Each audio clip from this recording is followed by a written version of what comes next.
Magandang araw Pilipinas, magandang araw mga kapantalan. Narito tayo ngayon sa Manila South Harbor para ihatid sa inyo mga balitang amin nakalap sa loob at labas ng Pantalan. Ako po si Zeus Legaspi at ito ang Ronda Pantalan.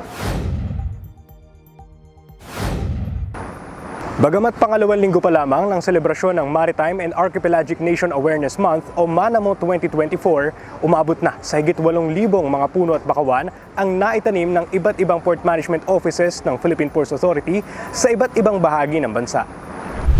Siyam na port management offices ang nagsagawa ng kani-kanilang tree planting activities sa unang 2 linggo ng selebrasyon ng MANAMO ngayong Setyembre. Ayon sa datos na ibinigay ng mga PMO na ito, umabot ang pinagsamang bilang ng mga naitanim nilang puno at bakawan ng higit 8,300 mula nang mag-umpisa ang mga aktibidad ng Philippine Ports Authority na bahagi ng selebrasyon ng MANAMO ngayong taon.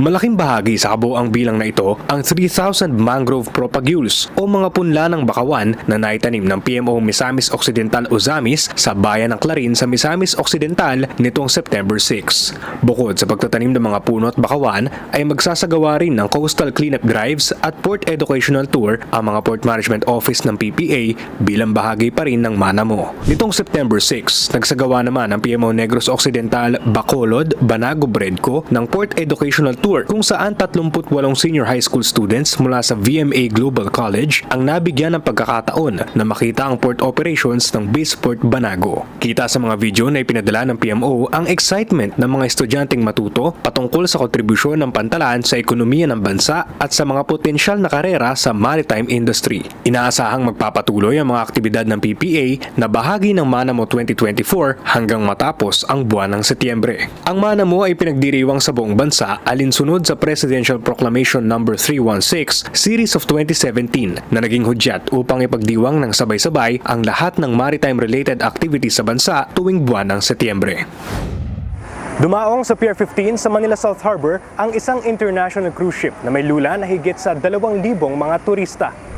Nitong September 13, dumating sa Pantalan ang Diamond Princess ng Princess Cruise Lines Limited na may lamang 2,644 na mga turista at 1,064 na mga crew.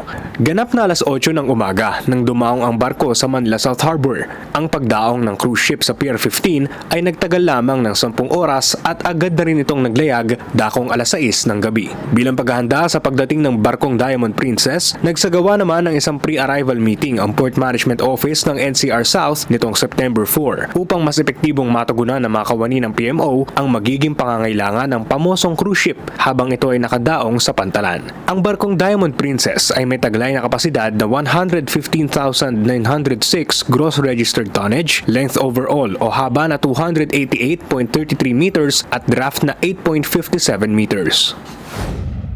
Nakatanggap ng Environmental Stewardship Award ang Port Management Office ng Misamis Oriental, Cagayan de Oro bilang pagkilala sa pangangalaga nito sa kalikasan sa mga pantalang nasa ilalim nito.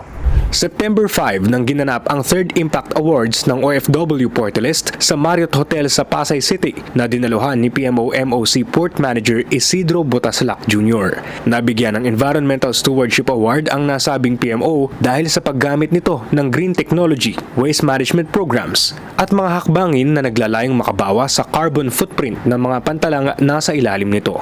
Samantala, kinilala naman ang PMO Lanao del Norte Iligan bilang Chapter Awardee 2024 ng Philippine Red Cross Iligan Chapter sa Blood Donors Awarding Ceremony na ginanap noong September 5. Ang naging programa ay nakatuon sa pagpapasalamat ng Philippine Red Cross sa mga blood donor na laging handang magbigay ng dugo upang makatulong sa komunidad. Nabigyan naman ng pagkilala bilang Blood Galloners 2024 si Michael Melchor Nuevas mula sa nasabing PMO. Aktibong nakilahok ang Port Management Office ng Davao sa 5th Mindanao Shipping Conference na ginanap nitong unang linggo ng Setyembre.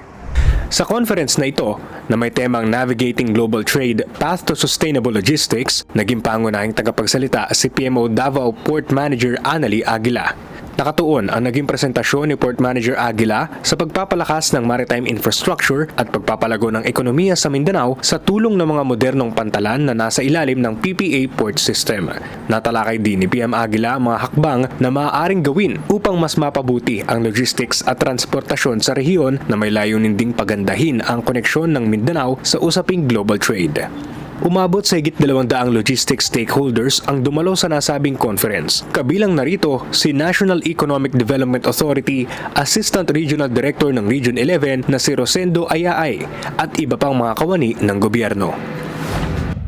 Nakilahok ang Port Management Office ng Negros Oriental Siquijor sa pagtitipon ng mga Public Information Officer o mga PIO sa Region 7.